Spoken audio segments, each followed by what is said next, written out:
오늘 본문 말씀을 가지고 복된 길을 걷는 사람이라는 제목으로 함께 말씀을 나누겠습니다. 저는 복받는 인생에 관심이 참 많습니다. 그 이유는 하나님이 사람을 만드신 후에 가장 먼저 주신 은혜이기 때문입니다. 죄로 인해 파괴된 인생이 다시 회복되는 것, 즉 복으로 돌아가는 것이 하나님이 원하시는 모습이죠. 그래서 저는 사랑하는 새한교회 성도님들도 그 인생에 하나님의 복이 가득했으면 좋겠습니다. 하나님의 복이 가득하기를 주님의 이름으로 축복합니다. 그런데요, 제가 여기서 아무리 복 많이 받으라고 축복해도 여러분이 복의 길을 가지 않으면 사실은 그 축복은 큰 의미가 없습니다. 제가 막연하게 복 받으라고 외치는 것보다는 복 받는 길을 제시하는 게 더 중요하지 않을까 그렇게 생각합니다. 그러니까 고기를 잡아주는 것보다는 고기를 잡는 방법을 가르치는 게 더 좋지 않겠습니까? 그래서 저의 설교는 고기 잡는 법을 가르치는 설교가 많은 것 같고요. 또 그게 좀 어렵게 느껴지는 분도 계시겠지만 계속 듣다 보면은 또 익숙해지겠죠. 우리는 하나님이 설계해 놓으신 복된 길을 찾아갈 수 있는 사람입니다. 따라서 합시다. 나는 복된 길을 찾아갈 수 있습니다. 왜냐하면요, 이미 하나님이 성경을 통해 그 복의 길을 열어주시고 가르쳐 주셨기 때문입니다. 이미 활짝 열어놓으신 복된 길을 거절할 이유가 없죠. 다만 이 길이 세상이 말하는 길과 전혀 다르다라는 건 우리가 새롭게 가져야 될 관점이고 세계관입니다. 여러분, 세상이 제시하는 복된 길은 이런 거예요. 너 얼마나 가졌어? 많이 가져야지. 너 얼마나 높은 자리에 올라갔니? 지금보다 더 높은 자리를 목표로 해야지. 네가 원하는 거 다 소유했니? 그거 소유하기에 무슨 짓이든 다 해야지. 세상은 이런 말로 복된 길을 찾아가라 합니다. 그러나 하나님이 설계하신 복된 길은요, 전혀 다릅니다. 이 부분에 관해서 마틴 로이드 존스가 말한 것을 우리가 함께 보겠는데요. 많은 사람이 행복 그 자체를 추구하기 때문에 불행해집니다. 행복은 우리가 직접 잡으려고 해서 잡을 수 있는 것이 아닙니다. 행복은 우리가 하나님과 올바른 관계를 맺고 그분의 거룩하심을 추구할 때 저절로 따라오는 부산물입니다. 복 있는 사람은 행복을 쫓는 자가 아니라 누구를 쫓아요?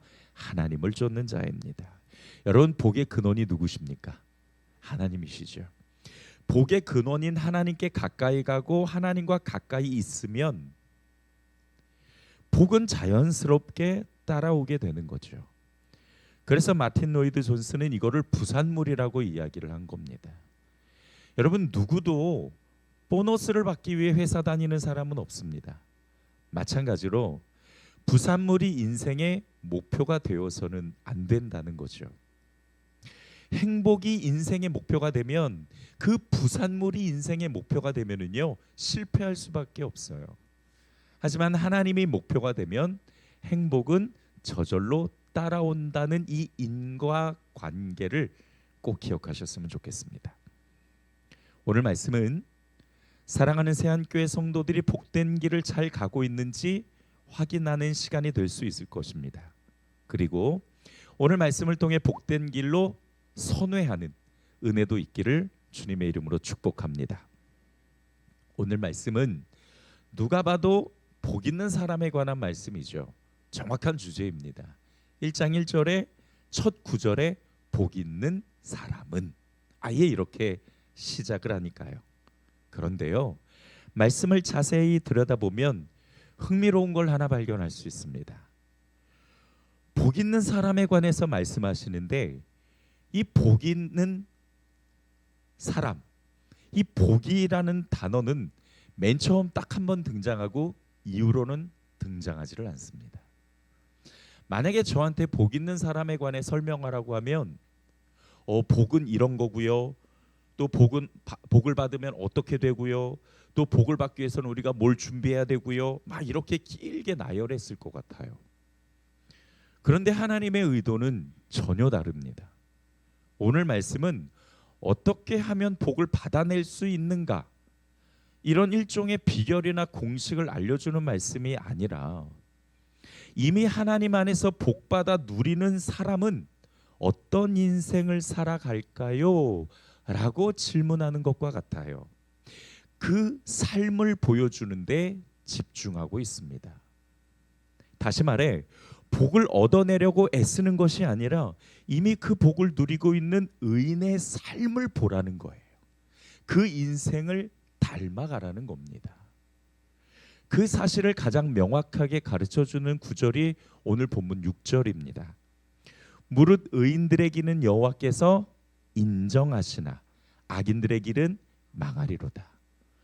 여러분, 복 있는 사람에 관한 말씀이잖아요. 근데 복에 관한 걸 이야기하는 게 아니라 의인과 악인을 이야기합니다. 의인의 길과 악인의 길을 분명하게 대조해서 보여줘요. 여기서 길은 그냥 단순히 통로가 아니라 그 사람이 걸어가는 인생을 뜻합니다. 복 있는 사람, 그 의인이 살아가는 인생을 보라. 여기에 해답이 있다라고 말씀하시는 겁니다. 그래서 오늘 우리가 말씀을 통해 주목할 건 복된 사람의 인생이 어떤지, 그는 어떻게 사는지 그걸 주목하면서 우리에게 주시는 영적인 메시지를 함께 찾아가 보겠습니다. 첫 번째로, 복된 사람은 악의 접근을 경계합니다. 자, 오늘 본문 1절을 한번 볼게요. 복 있는 사람은 악인의 꾀를 따르지 아니하며 죄인의 길에 서지 아니하며 오만한 자의 자리에 앉지 아니하며. 복된 인생을 사는 사람은 이렇게 악을 경계합니다. 자, 1절에서 우리가 깊이 생각해야 될 하나님의 의도가 하나 있는데요. 성경은 단순히 악을 경계해라, 악을 조심해라 이렇게 끝내지 않습니다. 대신에 악인의 꾀, 그 다음에 죄인의 길, 오만한 자의 자리, 이렇게 세 단계를 거듭 강조하고 있다는 거죠. 이 세 가지는 악한 사람의 그 상태라고 표현할까요? 악한 사람의 모습, 상태, 이런 것을 뜻하는 건데요. 근데 앞서 말씀드렸듯이 왜 이렇게 똑같은 주제를 세 번이나 나누어서 구체적으로 말씀하셨는지 우리가 그 이유를 한번 좀 들여다보았으면 좋겠습니다. 죄를 강조하기 위해 그랬을 수도 있지만 여기에는 뭐가 들어있냐면 죄의 점진적 속성이 있습니다. 죄의 점진적 속성. 악은 솔깃한 생각으로 우리 곁에 다가옵니다. 성경은 그걸 뭐라고 표현하냐면 꾀라고 표현해요. 우리가 그 꾀에 넘어가잖아요. 그러면 죄인의 길에 서게 됩니다. 여기서 선다라는 것은 딱 선다라는 것이 아니라 죄인의 길을 가게 된다는 거예요. 그리고 죄인의 길을 가다 보면 하나님을 대적하는 오만한 자의 자리에 아예 주저앉아 버리게 되는 거예요. 여기서 오만한 자는 스스로 하나님이 된 사람을 이야기합니다. 자, 다시 설명을 할게요. 복된 사람의 삶은 악을 경계하고 멀리하는 삶인데 오늘 성경에서는 이 악에 대해서 점진적 속성으로 표현을 하고 있어요. 처음에는 아무것도 아닌 것처럼 악인의 꾀를 이야기하고 그 다음 단계는 죄인의 길을 이야기하고 그 다음 단계는 오만한 자의 자리를 이야기하죠. 죄인의 악인의 꾀를 쫓아가다 보면 죄의 길을 가게 되고 죄의 길을 가게 하다 보면은 스스로 하나님이 돼서 오만한 자의 자리에 주저앉게 된다는 겁니다. 그러니까 여러분, 죄는요 단번에 우리를 무너뜨리지 않아요. 아주 서서히 자기를 숨겨서 우리의 삶에 스며듭니다. 그렇게 가벼운 모습으로, 꾀라는 가벼운 모습으로 다가와서 아예 주저앉게 만드는 것이 죄의 속성입니다. 한번 악을 맛보게 되면 한 번으로 끝낼 수 없죠. 점점 더 빠져나올 수 없는 늪으로 끌려갑니다. 그래서 시편 기자인 다윗은 죄의 경각심을 주기 위해 3번이나 죄의 속성을 이야기하면서 강조하고 있는 겁니다. 제가 오카느 목사님을 제일 존경을 하거든요. 그 오카느 목사님의 글에 이런 표현이 있습니다. 우리가 세상의 가치관에 한번 귀를 열기 시작하면 처음에는 그것이 좀 불편하게 느껴지지만 나중에는 그 넓은 길이 너무나 편해집니다. 그리고 결국에는 세상 사람들과 똑같은 가치관을 가지고 그들의 자리, 오만한 자의 자리에 털썩 주저앉아 하나님의 뜻을 비웃는 무서운 자리에 서게 됩니다. 이것이 세속화의 무서운 점입니다. 라고 말씀하세요. 맞아요. 악은요, 우리에게 편안한 길과 편안한 자리를 제공합니다. 여기에 편안한 게 있다고 꾀로 유혹해요. 그리고 넓은 길로 가게 하고 스스로 하나님에 대해서 교만한 자들이 머무는 곳에 정착하게 만들어 버립니다. 그렇게 하나님과 멀어지게 하고 그렇게 하나님의 뜻을 비웃게 만드는 거죠. 죄가 참 무섭습니다. 악이 참 무서워요. 여러분, 배가 바다 위에 떠 있는 건 뭐 너무 당연한 거잖아요. 바다가 아무리 넓고 깊어도 그 배는 절대 가라앉지 않습니다. 하지만 배에 작은 틈이 생겨 물이 들어오기 시작하면 결국 배는 침몰하고 말죠. 배를 침몰시키는 작은 틈, 그것이 바로 악인의 꾀입니다. 설교 초에도 말씀드렸지만 복은 복의 근원에서 나옵니다. 세상이 주는 게 아니에요. 저절로 오는 게 아니에요. 우연히 만나는 게 아니에요. 복은 복의 주권자이신 하나님이 주시는 겁니다. 악의 자리에 앉게 되면 하나님이 주시는 복과 멀어질 수밖에 없는 거죠. 복된 인생은 어떤 인생이냐? 세상이 주는 악을 거절하고 단호하게 경계하며 하나님의 영역으로 들어가는 사람이에요. 성경은 그걸 뭐라고 이야기하냐면, 따라서 합시다. 거룩함. 악의 영역에서 빠져나와서 하나님의 영역으로 들어간 것, 이것을 거룩함이라고 이야기합니다. 그래서 이 거룩함은 우리가 노력으로 가질 수 있는 게 아니에요. 하나님이 죄의 영역에서 나를 끄집어내서 하나님의 영역으로 집어 넣으셔야만 가능한 일입니다. 그렇게 우리를 구별해 주신 거예요. 자, 우리가 점검해야 될 것은 이겁니다. 내 인생이 하나님의 영역 안에 머물러 있는지 아니면 죄의 악의 영역에 머물러 있는지, 혹은 어떤 부분은 하나님의 영역에 있는 것 같은데 또 어떤 부분은 악의 영역에 슬쩍 발담고 있는지를 점검해 보자는 거예요. 하나님 복 주시옵소서 라고만 기도하고 외칠 게 아니라 내가 지금 현재 악의 영역에 어떤 부분이 삶에 들어가 있는지를 철저하게 돌아보자는 겁니다. 혹시 악의 영역에 발담고 있는 부분이 있다면 당장 벗어나십시오. 당장 끊어버리십시오. 벗어나야 복된 영역으로 들어설 수 있습니다. 거기서부터가 복된 삶을 살아가는 첫 걸음이 되는 거죠. 두 번째로, 복된 삶은 하나님의 영역을 떠나지 않습니다. 자, 오늘 본문 2절을 보겠습니다. 오직 여호와의 율법을 즐거워하여 그의 율법을 주야로 묵상하는 도다. 여러분, 복된 자의 삶과 이 2절 말씀이 어떻게 연결될까요? 저는 처음 이 시편 1편을 묵상하고 들여다봤을 때 도저히 이해가 안 되더라고요. 복 있는 사람을 이야기하는데 왜 율법을 주야로 묵상하는 것을 이야기하지? 그게 연결이 안 돼서 참 많이 고민했던 기억이 있습니다. 앞서 말씀드린 것처럼 복을 주관하는 분은 하나님이십니다.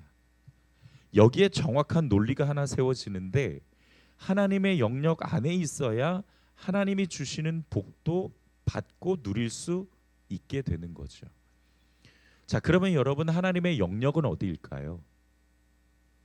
성경은 죄송합니다. 성경은 세상에 하나님이 안 계신 곳이 없다고 말씀하시잖아요. 근데 하나님의 영역이 따로 있어요? 있어요. 어디냐면 하나님이 통치하시는 영역과 사탄이 통치하는 영역이 따로 있는데요. 사탄이 통치하는 영역은 죄와 악이 있는 곳이고 하나님이 통치하시는 영역은 하나님 말씀이 있는 곳입니다. 하나님은 말씀으로 세상을 창조하셨고요. 말씀으로 우리를 낳으셨고요. 말씀으로 지금도 세상을 주관하고 계시고 통치하고 계십니다. 이거는 절대 변하지 않는 진리예요. 자, 그러니까 거룩함과 비거룩함을 나누는 절대적 기준이 있는데 그 절대적 기준이 바로 하나님의 말씀입니다. 그 말씀으로 하나님의 통치 아래 머물러 있을 때에 우리는 하나님의 영역 안에 있다라고 이야기를 해요. 그게 거룩함이고요. 이 거룩함이라는 뜻이 구별되다라는 뜻도 있지만 또 한 가지 뜻이 뭐냐면 하나님의 말씀에 순종하다라는 뜻도 있습니다. 하나님의 말씀을 순종했을 때 내가 하나님의 영역이라는 그 거룩함 안에 들어가게 되는 겁니다. 복된 사람은요, 복의 주관자이신 하나님 안에 있는 사람이고 하나님 안에 있다라는 것은 하나님의 말씀으로 그의 통치를 받고 있다는 뜻입니다. 말씀 안에서 하나님의 통치를 받고 그분의 인도하심을 받고 복된 길을 찾아가는 거죠. 그래서 2절에서 그렇게 고백한 거예요. 오직 여호와의 율법을 즐거워하여 그의 율법을 주야로 묵상하는도다. 첫 번째가 뭐였어요? 뭘 경계해라? 악을 경계해라. 두 번째로는 뭐냐면 악을 경계하며 악의 영역에서 하나님이 나를 거룩함의 영역으로 옮겨놨으니 그 거룩함의 영역에서 우리가 벗어나지 않아야 한다는 거죠. 그 거룩함의 영역은 어떻게 이루어지냐? 하나님의 말씀이라는 통치 아래 이루어진다는 거예요. 자, 그런데 여기서 우리의 문제가 하나 드러나요. 목사님, 말씀이 너무 어렵고 부담스러워요. 말씀이 너무 힘들어요. 인생 너무 바쁜데 그거 볼 시간 어디 있어요? 솔직하게 이런 생각이 지배적이죠. 그래서 하나님이 우리에게 주신 성경 구절이 있습니다. 여러분, 지난주에 함께 나눈 말씀이기도 한데요. 요한일서 5장 3절 같이 있습니다. 시작. 하나님을 사랑하는 것은 그 계명을 지키는 것입니다. 하나님의 계명은 뭐가 아니라고요? 무거운 짐이 아니라고요. 우리 하나님의 말씀은요, 짐이 아니라 우리를 하늘 높이 데려다줄 새의 날개와도 같습니다. 땅에서 다른 사람과 비교하면서 낙심하고 속상해할 필요 없어요. 말씀이라는 날개를 달면 하나님의 통치 아래서 자유롭고 복된 삶을 살아갈 수 있는 줄 믿으시기 바랍니다. 그러니까 오늘 본문 2절을 보면 우리가 대뜸 처음에는 그런 생각이 들어요. 어떻게 이렇게 밤낮 말씀을 묵상할 정도로 말씀이 즐거울 수 있지? 나는 정말 말씀만 보면은 바로 그냥 눈이 스르르 감기는데 그렇게 맛있는 잠을 잘 자게 되는데 어떻게 말씀을 밤낮으로 묵상해도 그렇게 즐거울 수 있는 비결이 도대체 뭘까? 여러분, 그 비법은 다른 게 아니라 하나님을 사랑하면 가능합니다. 요한일서 5장 3절에서도 말씀하시죠. 하나님을 사랑하는 것은 이것이니 그의 율법을 지키는 거라고 말씀하시잖아요. 그러면 여러분, 하나님은 어떻게 사랑합니까? 하나님을 사랑하는 방법은요, 그분의 사랑을 깨달으면, 그분의 사랑을 발견하면 그분을 사랑하게 됩니다. 그러면 그분의 사랑은 어떻게 깨달아요? 하나님의 말씀으로 깨닫게 되는 거죠. 성령께서 우리를 조명하시고 또 감동하셔서 지혜를 주셔서 하나님이 나를 이렇게 사랑하시는구나를 알게 되는 거죠. 한 청년의 고백이었어요. 저랑 이런저런 이야기를 나누는데 그 청년이 그래요. 이번에 집회하면서 목사님 정말 아주 큰 소리로 하나님이 설교 듣는데 말씀 듣는데 큰 소리로 하나님이 너를 사랑해라고 외치는 걸 들었다는 거예요. 그 이야기를 듣고 나니까 자신의 인생이 그렇게 감격스럽고 감사할 수 없다고 이야기를 하더라고요. 그러면서 가장 먼저 나타나는 것이 뭐냐면 그 사랑이 내 안에 있으니까 누구든 사랑의 대상을 찾게 된다라는 겁니다. 연애 대상이 아니라 그리스도의 그 사랑을 내가 전해줄 사람이 누구냐. 모르는 사람한테 어제도요. 그래서 그 우리 청년부에서 전도하기 위해서 두쫑쿠 만들었잖아요. 그거 만든 거 가지고 그 자기 아파트 앞 찾아가가지고 여청년 있는데 찾아가지고 전도했다고. 여러분 우리가 하나님의 말씀을 통해 그분의 사랑을 깨닫고 나면 그분을 사랑하게 되고 하나님을 사랑하면 그의 말씀도 사랑스러워요. 그러니까 밤낮으로 그 말씀을 묵상해도 하나도 지루하지 않고 하나도 무겁지 않습니다. 말씀은 무거운 짐이 아니라 나를 하나님의 통치 아래 머물게 해주는 거룩함입니다. 우리가 하나님을 사랑하면 그 말씀도 사랑스러워져서 그 말씀이 내 인생을 끌어당기는 힘이 있다라는 것을 느끼게 됩니다. 여러분 복을 주관하시는 주관자 옆에 꼭 붙어 있으시기를 주님의 이름으로 축복합니다. 그분에게서 나오는 부스럭이라도 우리에게는 놀라운 은혜로 찾아오니까요. 부스럭이 하니까 생각나는 한 사람이 있습니다. 마태복음 15장을 보면 한 여인이 예수님을 찾아와서요. 귀신 들린 자기 딸을 고쳐달라고 울면서 고백을 해요. 요청을 합니다. 그때 예수님이 뭐라고 하시냐면 자녀들의 빵을 집어서 개들에게 던져주는 것은 옳지 않다라고 말씀하세요. 여기서 자녀들은 유대인을 이야기하고요. 개들은 그 여인을 이야기하는 거예요. 그러니까 그 여인에게 개라고 표현을 한 겁니다. 자존심이 상할 만한데 그 여인이 뭐라고 이야기하냐면 옳습니다. 주님 그 말씀이 맞습니다. 하지만 개들도 주인의 상에서 떨어지는 부스러기를 얻어먹어야 살지 않겠습니까? 예수님이요 탄복하셨어요. 뭐라고 말씀하시냐면 여자여 참으로 내 믿음이 크다.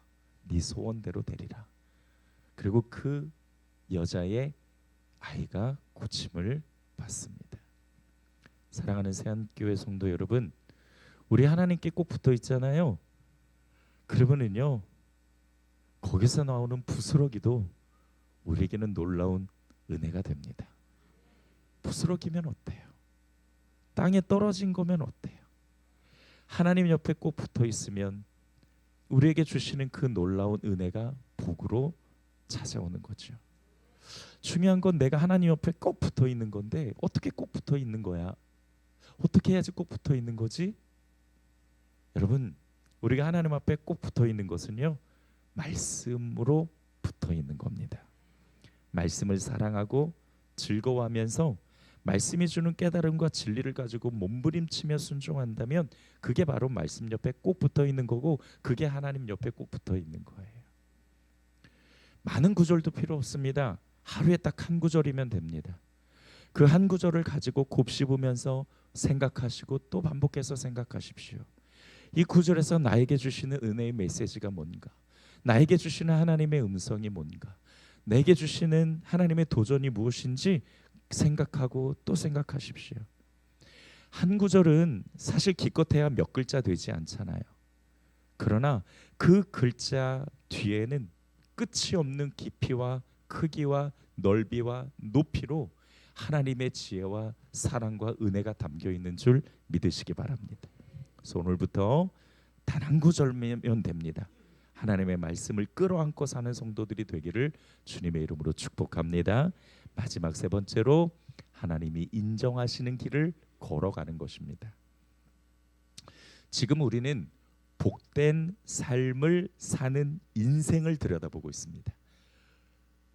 복된 삶을 사는 첫 번째는 악을 경계하고, 두 번째는 우리가 말씀에 꼭 붙어 있어서 하나님의 영역 안에 머물러 있으면서 그분에게서 떨어지는 부스럭이라도 좋으니 그 은혜를 우리가 소망하고, 그리고 세 번째로는 하나님이 인정하시는 길을 걸어가는 건데요. 자, 마지막 구절 6절, 오늘 본문 6절을 함께 읽어보겠습니다. 시작.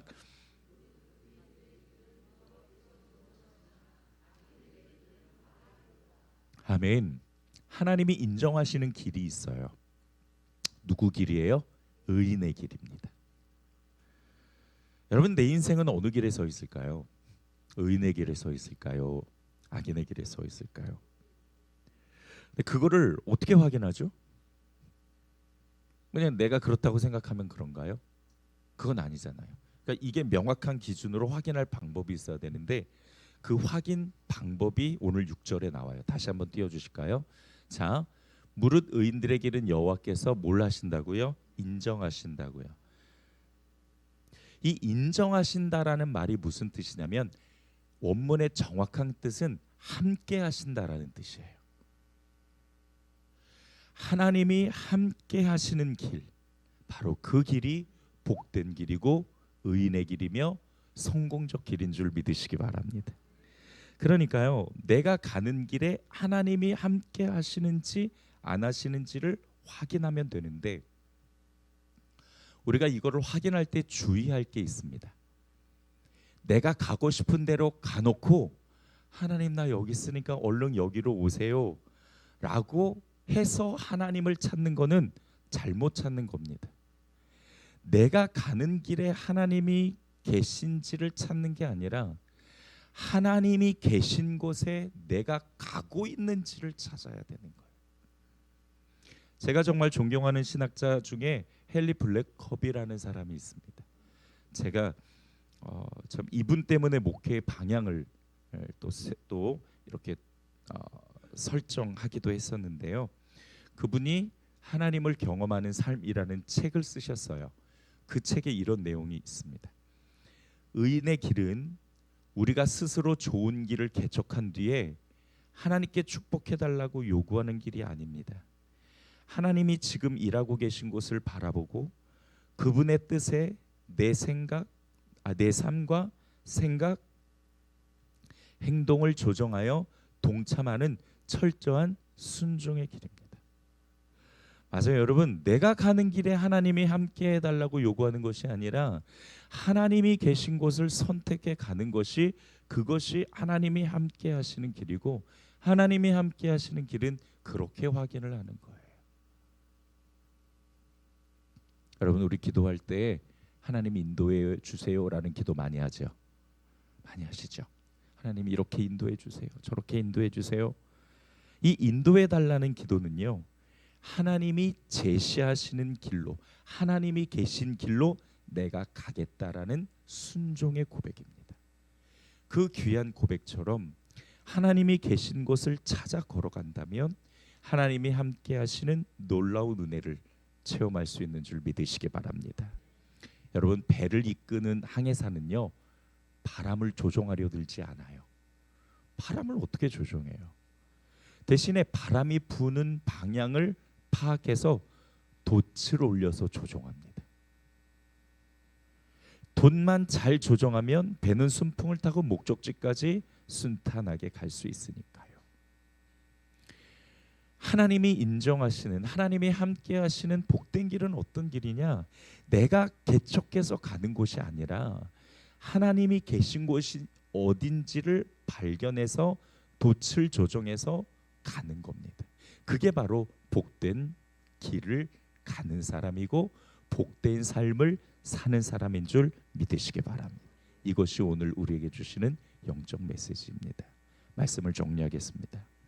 복을 어떻게 받을 수 있을까? 아니요. 그게 아니에요. 복을 어떻게 받을 수 있을까가 아니라 복을 받아 누리는 인생은 어떤 것인가를 우리가 오늘 함께 본 겁니다. 그래서 첫 번째로 해야 될 것은 뭐냐면 악을 경계하라. 악은 꾀로부터 시작해서 결국 스스로 하나님이 되어서 그 자리에 머물게 만드는 점진적 속성이 있으니까 우리가 그 작은 틈, 그 작은 죄와 악을 늘 경계할 수 있어야 합니다. 그리고 경계만 하면은 안 돼요. 우리가 말씀 옆에 꼭 붙어서 하나님의 영역 안에 머물러 있기를 몸부림쳐야 합니다. 하루에 딱 한 구절이면 됩니다. 마지막 세 번째로 하나님이 만드신 내 인생을 이끌어 가시는, 밀고 가시는 바람, 그 바람을 따라 우리의 기도의 돈만 잘 조정하면은 우리가 복된 길을 갈 수 있다라는 것을 꼭 기억하시고, 악을 경계하시고 말씀을 사랑하셔서 하나님 옆에 꼭 붙어 있으시고, 그리고 여러분들의 기도로 하나님이 만드시는 그 바람의 방향을 잘 점검하셔서 복된 삶을 살아가는 성도들이 되기를 주님의 이름으로 축복합니다. 복 주세요, 복 주세요. 기도하는 것도 중요하지만 기도만 가지고는 안 된다는 거예요. 내가 복된 길을 선택해 갈 수 있어야 한다라는 것을 꼭 기억하시고, 우리도 이와 같이 복된 길을 걸어가 성공적인 삶을 사는 성도들이 되기를 다시 한번 주님의 이름으로 축복합니다. 기도하겠습니다. 좋으신 아버지 하나님, 오늘 말씀을 통해서 복된 삶은 어떤 것인가를 우리에게 말씀해 주십니다. 시편 1편에서 우리가 주목해야 될 것은 푸른 초장이 아니라, 시편을 통해서 우리가 주목해야 될 것은 시냇가에 심은 나무가 아니라 어떻게 그렇게 복된 삶을, 그 인생을 살아갈 수 있는가에 대한 것을 우리가 함께 나누었습니다. 우리 성도들이 다시는 하나님이 미워하시는 그 죄와 악을 경계하고 말씀을 통해 하나님께 붙어 있으며 그 영역 안에서 우리가 하나님이 만들어 가시는 인생의 순종에서 살아가는 성도들이 되도록 인도하여 주시옵소서. 예수님의 이름으로 기도드렸습니다. 아멘.